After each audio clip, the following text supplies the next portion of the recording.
Let's see how this frame looks. Oh. Is that good? Yes. Perfect. Thank you. Yeah, the fact that we see the door, it's like an opening to, you know. Bonjour tout le monde, j'espère que vous allez bien.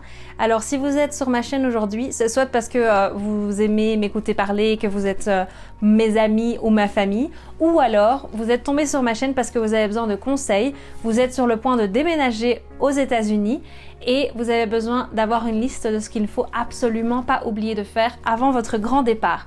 Alors que ce soit professionnel ou sentimental, comme c'était le cas pour moi, il y a des choses qu'il ne faut absolument pas oublier. Et pour avoir votre date définitive de départ, il faut savoir qu'il y a plein de deadlines qu'il faut prendre en compte et qui vont déterminer cette fameuse date. C'est parti. Mon premier conseil est de commencer par votre job, votre emploi. Il est important de savoir depuis combien de temps vous travaillez là où vous travaillez actuellement, parce que c'est votre ancienneté qui va déterminer le temps de préavis que vous allez devoir prester avant de pouvoir partir. Dans mon cas, j'avais commencé à travailler je travaillais dans la boîte où j'étais depuis 2 ans, ce qui a fait que j'avais un préavis de 5 semaines à prester avant de pouvoir partir.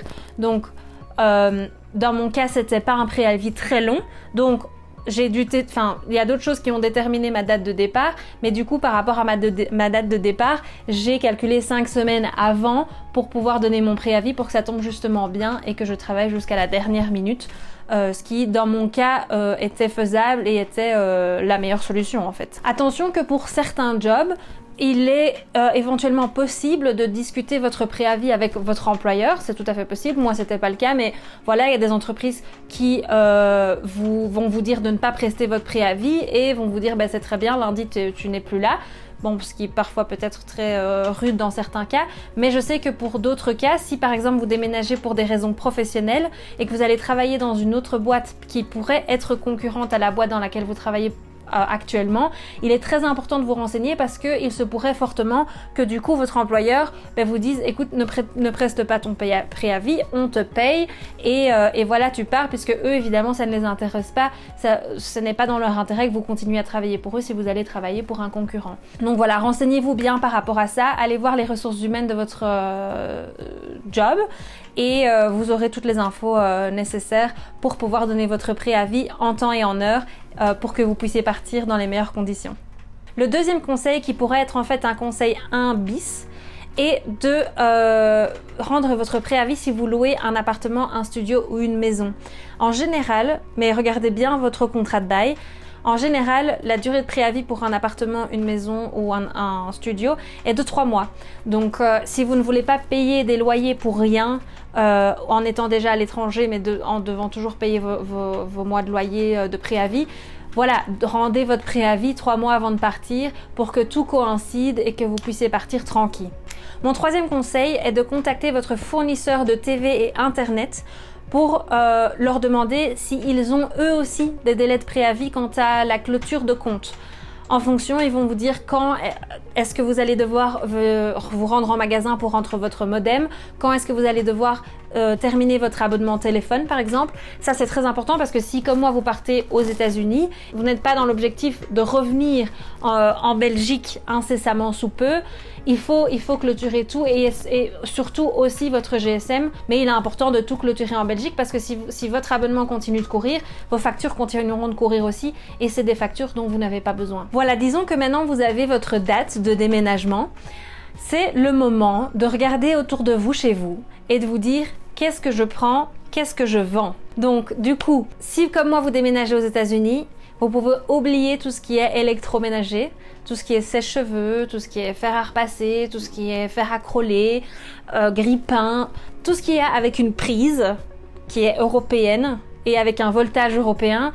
Il faut vendre parce que vous ne pouvez pas le prendre aux États-Unis, ça ne marchera pas. Puisque aux États-Unis, effectivement, le voltage est moins haut et c'est surtout pas les mêmes prises. Donc ça ne sert à rien de déménager avec vos électroménagers. Il faut mieux les revendre et en plus ça vous fera quelques petits sous pour justement le déménagement.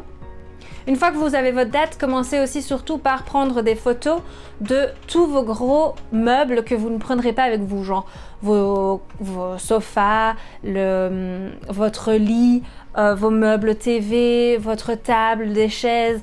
Voilà, essayez d'abord peut-être de vous renseigner autour de vous si vous n'avez pas des amis qui seraient intéressés par reprendre vos meubles. Autrement, mettez-les sur internet, vendez-les directement. Et pour le petit électroménager, pour par exemple des livres ou de la vaisselle, n'hésitez pas à tout rassembler et à faire des brocantes, ça marche super bien. Et alors prenez-y vous à l'avance pour tout ça, parce que dans mon cas j'ai dû un peu m'y prendre en dernière minute pour vendre tout le reste, parce que voilà, je voulais en avoir le meilleur prix, mais évidemment les gens savent que vous allez devoir partir et donc que vous n'êtes pas désespéré de vendre, mais ils savent que s'ils attendent un peu, ils vont l'avoir moins cher parce que vous allez devoir à un moment donné vraiment vous en débarrasser. Et donc voilà, n'hésitez pas à vous prendre bien à l'avance. Ne dites absolument pas que vous partez à l'étranger et que c'est pour ça que vous vendez vos affaires, parce que par expérience, les gens, du coup, attendent et marchandent encore plus, sachant que vous devez absolument vendre vos meubles. Alors vous allez voir qu'il n'y a pas vraiment d'ordre à partir de maintenant, c'est beaucoup de conseils, n'hésitez pas à prendre des notes qui sont à appliquer en fonction de votre timing et en fonction de votre date de départ. Mais par exemple, le prochain conseil, c'est quand vous quittez votre appartement, votre maison ou votre studio, n'hésitez pas à noter, faire des photos de vos compteurs de gaz, électricité et d'eau. Et de contacter vos fournisseurs pour leur communiquer que vous déménagez, que vous partez à l'étranger et qu'ils puissent du coup faire les factures de clôture et que vous puissiez justement régler ça avant de partir, soit recevoir l'argent si vous avez payé de trop ou justement payer si vous n'avez pas payé assez sur vos factures intermédiaires tout simplement. À ce moment-là, fatalement, vous êtes probablement libéré de tout ce que vous aviez et que vous n'alliez pas prendre avec vous lors de votre déménagement aux États-Unis. Et c'est là qu'on se rend compte de la masse qu'on va prendre avec nous pour déménager. À ce moment-là, vous avez deux options. Vous avez l'option contacter des déménageurs professionnels qui ont l'habitude de faire des déménagements à l'étranger et donc mettre tout dans des cartons et envoyer ça par bateau ou par avion. Ou alors, ça c'est ce que moi j'ai fait, j'avais pas tellement d'affaires, donc ce que j'ai fait c'est que j'ai tout pris dans mes valises. En fait, il faut pouvoir comparer les prix. J'avais pas de choses d'une telle valeur que ça valait la peine de payer plus de 1000 € en caisse à envoyer par bateau. Dans mon cas, moi j'ai déménagé ici au Nouveau-Mexique, donc en plus du bateau, il aurait fallu soit qu'on aille à un des ports d'arrivée pour aller chercher les caisses, mais du Nouveau-Mexique c'est beaucoup trop loin, ou alors après justement il fallait encore payer un camion déménageur jusqu'au Nouveau-Mexique, c'était pas possible, c'était beaucoup trop cher pour la valeur de ce que je de mes affaires en fait. Pas que j'ai pas d'affaires de valeur, mais la valeur de mes affaires qui étaient principalement des vêtements, des papiers, quelques livres et des bijoux ne valait pas la peine de payer des cartons ou un container de paquebot. Donc du coup, ce que moi j'ai fait, ça me revenait beaucoup moins cher. J'ai payé, je suis partie avec 5 valises et donc tout rentrer dans mes valises. Faire attention effectivement au poids de vos valises. Faites attention, renseignez-vous bien auprès de l'opérateur aérien pour savoir quelles sont les limites de poids que peuvent contenir vos valises, très important. Et alors là commence le remplissage des valises, la chose la plus excitante de toute l'affaire. Mais voilà, c'est toutes des choses qu'il faut penser à l'avance parce que par exemple, moi je partais aussi avec ma robe de mariée. Puisque je me suis mariée en septembre quand je suis arrivée ici avec mon formidable mari. Mais du coup, il était impensable pour moi de mettre ma robe de mariée dans mes valises, dans une de mes valises en soute, impossible. En plus, je partais avec 5 valises, donc je me suis dit la proportionnalité de chance qu'une de mes valises se perde, en plus que ce soit celle avec ma robe de mariée, impossible. Donc, il a fallu appeler la compagnie pour savoir si je pouvais la prendre avec moi en soute. Mais alors, est-ce qu'ils allaient considérer ma robe de mariée comme étant un bagage en soute, ce qu'ils ont fait, ou pas, et alors un bagage à main, excusez-moi, ou pas, et c'est ce qu'ils ont fait, ça a été considéré comme un bagage à main, donc j'avais juste droit à un petit sac à main en plus de ça, ce qui n'était pas très pratique, mais bon, au final, c'était quand même la meilleure chose à faire et la chose la plus sûre. Du coup, voilà, n'hésitez pas à comparer les prix et à voir ce qui est le moins cher. Moi, je voulais avoir mes affaires aussi directement. Je me suis dit, écoute, c'est moins cher de mettre tout dans des valises et de les prendre avec moi.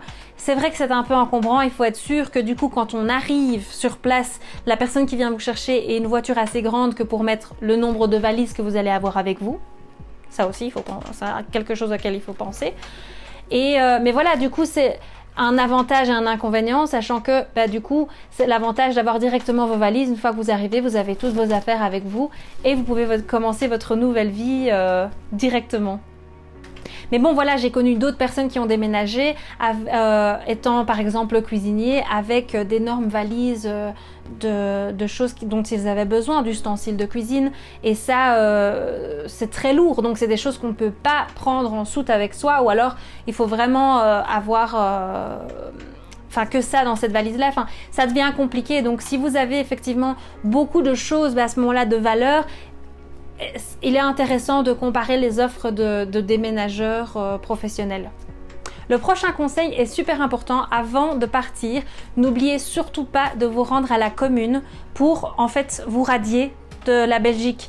Vous avez absolument besoin d'aller vous radier et donner votre nouvelle adresse de résidence, qui pour moi a été aux États-Unis, et c'est un peu le principe de cette vidéo parce que beaucoup de conseils s'appliquent effectivement si vous partez outre-Atlantique et ne s'appliquent pas si vous partez en Europe. Notamment, je pense aux prises. Si vous déménagez en France, vous pouvez effectivement prendre votre électroménager puisque c'est les mêmes voltages et c'est effectivement les mêmes prises. Ce ne sera pas le cas si vous partez en Angleterre puisque les prises sont différentes, mais ça dépend évidemment toujours du pays dans lequel vous déménagez. Les conseils que je donne aujourd'hui sont principalement si vous partez vivre aux États-Unis et surtout aussi si vous venez de Belgique, de Bruxelles principalement. Mais donc revenons à nos moutons, il faut bien aller à la commune. Et alors faites attention, je combine deux conseils à la fois. Faites attention que votre carte d'identité soit valide minimum 1 an et que votre passeport soit valide minimum 1 an parce que le temps que de faire la radiation en Belgique, de déménager aux États-Unis et de pouvoir contacter le consulat le plus proche pour leur dire que vous avez déménagé aux États-Unis et que vous soyez enregistré chez eux, vous êtes apatride, vous n'êtes plus enregistré nulle part, vous n'êtes pas enregistré en Belgique, vous n'êtes pas encore enregistré au consulat belge aux États-Unis.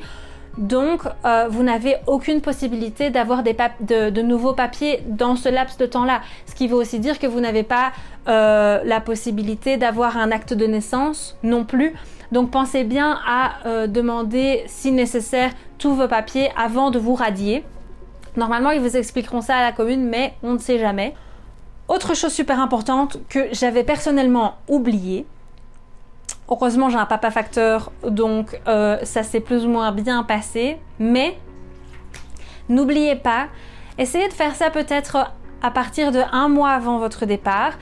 Notez bien tout ce que vous recevez dans votre boîte aux lettres comme pub adressée à votre nom. Je pense surtout aux cartes Yves Rocher, Paris XL, toutes les pubs où il y a votre nom et votre adresse dessus. N'oubliez surtout pas de contacter. Normalement sur ces pubs-là, il y a toujours en tout petit marqué à qui vous pouvez vous adresser pour que ces pubs ne vous soient plus envoyées. N'oubliez pas de le faire parce que si vous ne le faites pas, ils vont continuer à vous envoyer les pubs à votre ancienne adresse, ce qui n'intéresse absolument pas le nouveau locataire qui occupera votre ancien appartement ou maison ou studio. Donc voilà, n'oubliez surtout pas de contacter aussi toutes les personnes qui vous envoient des courriers. N'hésitez pas à communiquer aussi à votre ancien employeur votre nouvelle adresse pour que tous les courriers, notamment je pense aux fiches d'impôt, soient envoyés à votre bonne adresse. Donc voilà, moi j'avais un petit peu oublié. Heureusement, mon papa est facteur comme je vous le disais et donc du coup il a récupéré mon courrier qui arrivait encore à mon ancienne adresse et du coup j'ai pu moi contacter par email toutes ces pubs pour leur demander d'arrêter d'envoyer effectivement à mon ancienne adresse étant donné que j'avais déménagé à l'étranger. Voilà, dans le même ordre d'idées, le prochain conseil est de, à l'avance, rassembler le maximum de documents possibles pour vos taxes. En fonction de quand vous partez, moi je suis partie en août, donc je suis partie en plein milieu de l'année fiscale. J'ai donc travaillé une demi-année en Belgique. Donc du coup, avant de partir, je me suis rendue au bureau des taxes pour aller leur dire que, au SPF Finance, le bureau des taxes, ça fait un peu... je me suis rendue au SPF Finance pour leur dire que j'arrêtais de travailler en Belgique et que donc je n'aurais plus de revenus en Belgique à partir du mois d'août. Eux inscrivent ça dans leur système, comme ça eux savent aussi que vous avez déménagé, parce que parfois vous savez bien que dans le schmilblick belge, les informations ne suivent pas forcément toujours, mais comme ça au moins vous êtes sûr que tout le monde est au courant, surtout pour les taxes. Parce que vous allez devoir du coup remplir vos taxes depuis l'étranger. Depuis l'étranger, on ne peut pas remplir via TaxOnWeb. Donc soit vous pouvez alors à ce moment-là donner une procuration à une personne de confiance. Moi je l'ai fait avec mes parents pour que eux remplissent vos taxes à votre place, parce que c'est des taxes papier. Donc par exemple maintenant avec ce schmilblick de Covid-19, on n'est pas sorti d'affaires. Mais donc par exemple moi les courriers des États-Unis vers l'Europe ou de l'Europe vers ici mettent une plombe à arriver, si ils arrivent, quand ils arrivent. Donc du coup, moi j'ai donné procuration à une personne de confiance en Belgique pour qu'elle puisse remplir mes taxes à ma place et pour que ce soit fait dans les temps. Mais voilà, n'hésitez pas à demander le maximum de documents avant de partir, quand c'est possible. Et si c'est pas possible, n'hésitez pas à vous mettre un rappel dans votre téléphone pour justement demander ces documents à la bonne échéance, puisque votre employeur est censé vous les envoyer, mais vous ne travaillez plus là. Donc parfois, l'erreur est humaine. Il est possible que les documents ne s'envoient pas. Mais donc c'est à vous d'envoyer des rappels à votre ancien employeur pour recevoir les fiches fiscales afin de pouvoir remplir vos impôts. Je vous l'ai dit, tout ne se suit pas forcément, mais le prochain conseil est de clôturer vos assurances. Je pense à vos assurances santé, votre mutuelle, c'est d'aller leur dire que vous déménagez pour justement arrêter vos paiements mensuels et arrêter d'être assuré en Belgique. Et faites attention que, en fonction du visa que vous avez quand vous arrivez aux États-Unis, essayez d'avoir une assurance le plus tôt possible. Moi, j'ai déménagé avec un K1 visa fiancé, donc j'ai pas pu avoir d'assurance tout de suite avant d'avoir ma carte de résidente que j'ai eue maintenant en février, et donc à partir du mois de février on a directement eu une assurance. J'ai dû me renseigner pour avoir une assurance parce qu'on est indépendants, mon mari et moi. Si vous travaillez en tant qu'employé, en général, votre employeur peut ou ne peut pas, comme c'est les États-Unis, renseignez-vous bien, vous proposer une assurance via votre salaire, via le travail, ce qui parfois peut être intéressant surtout si vous travaillez pour l'État. Mais donc du coup aussi, faites surtout attention que à partir du moment où votre assurance ne court plus en Belgique, et le moment où vous avez une assurance aux États-Unis, voilà, c'est un conseil peut-être un peu bête, un peu naïf, mais essayez d'être le plus en bonne santé possible, essayez de manger sainement, essayez de ne pas tomber malade, essayez de ne pas sortir et courir les rues à moitié à poil, comme je dirais, mais voilà, essayez d'être quand même un petit peu conscient que vous ne pouvez pas tomber malade dans ce laps de temps, surtout si vous partez aux États-Unis, parce que voilà, si vous êtes malade, ce qui en soi peut arriver quand même, vous allez devoir aller dans un centre qui s'appelle Urgent Care et c'est pas gratuit, donc vous n'avez pas envie de tomber malade dans ce laps de temps là. Pensez aussi que du coup si vous êtes immigrant, ça dépend de votre statut, mais les États-Unis avant que vous arriviez vous font signer un papier où vous promettez de ne pas dépendre des États-Unis, de ne pas dépendre de leur système social. Et donc, du coup, ça veut dire que vous ne pouvez pas demander le Medicaid, qui est une aide de l'État pour justement les assurances santé, parce que si vous le faites, vous pouvez perdre vos droits d'immigrant. Donc, vous pouvez perdre votre green card ou votre carte de résident. Donc, faites bien attention que quand vous déménagez aux États-Unis, à partir du moment où vous pouvez avoir une assurance, vous devez avoir si vous êtes indépendant, comme moi, vous devez aller via la marketplace et avoir une assurance qui sera du coup privée en fonction de vos revenus. Mais ceci évidemment ne s'applique pas si vous avez un job et que votre assurance est via votre job. Alors là c'est parfait. On est presque à la fin. Mon prochain conseil est que dès que vous arrivez aux États-Unis, essayez de vous renseigner de savoir où est le consulat le plus proche de vous, puisque ce sera votre consulat, et contactez le consulat pour juste leur dire, les prévenir que vous avez déménagé aux États-Unis et que vous voudriez vous inscrire pour justement pouvoir être toujours inscrite au registre belge et pouvoir garder effectivement votre double nationalité. Du coup, cela vous permettra, une fois que vous êtes inscrit, de pouvoir renouveler votre passeport, de pouvoir avoir des documents belges que vous pourriez avoir besoin, comme un acte de naissance. Par contre, un petit conseil, parce que je l'ai vécu, en fait, je pensais pouvoir remplir mes taxes via Tax on Web. Et donc, j'ai dû commander une petite machine pour mettre ma carte d'identité. Et j'ai essayé, sauf que j'avais un petit peu oublié mon code de carte d'identité. Et évidemment, je pensais que le 3e était le bon, sauf que c'était pas le bon. Donc, j'ai bloqué ma carte d'identité.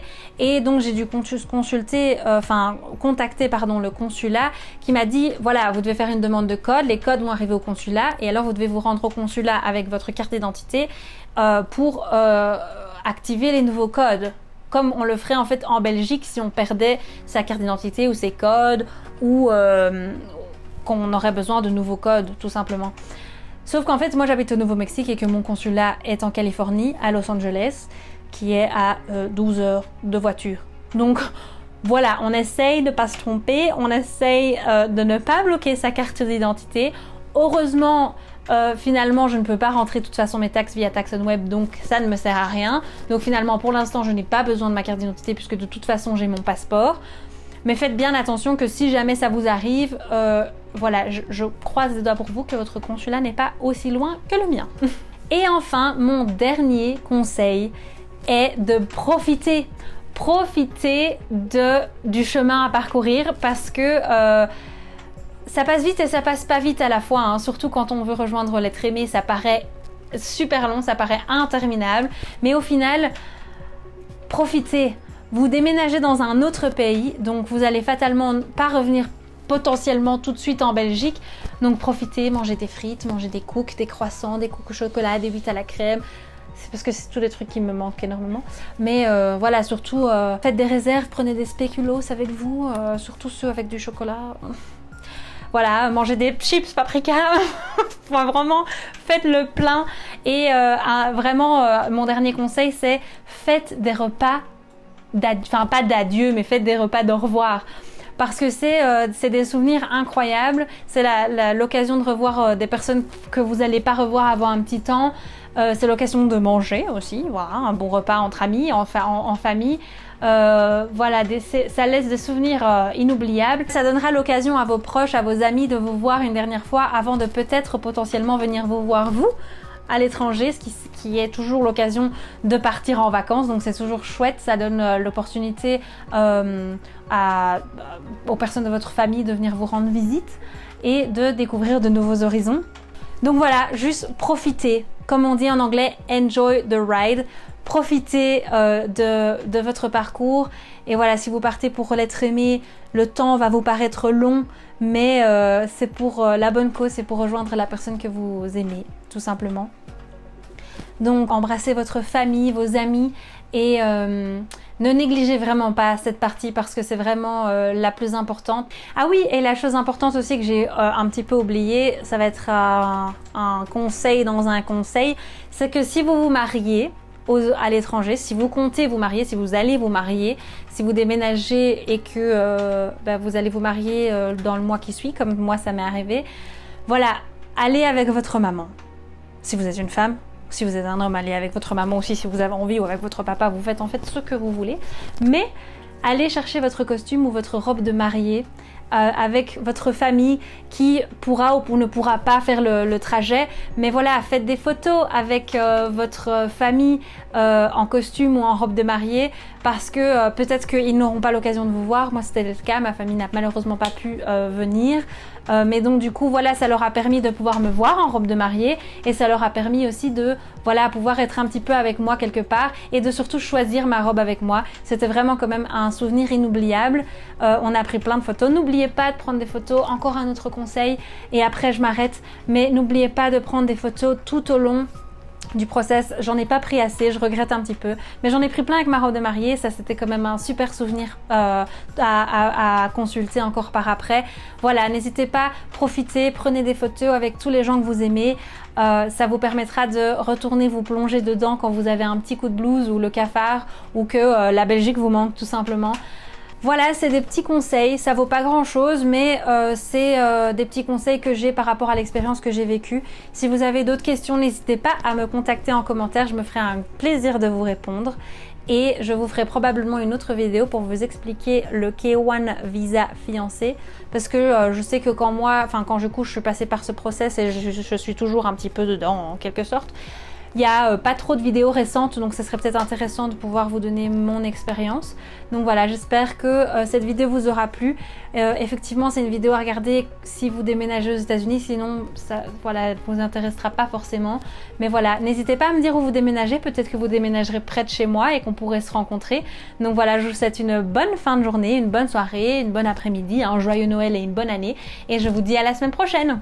Bisous. Allez, salut!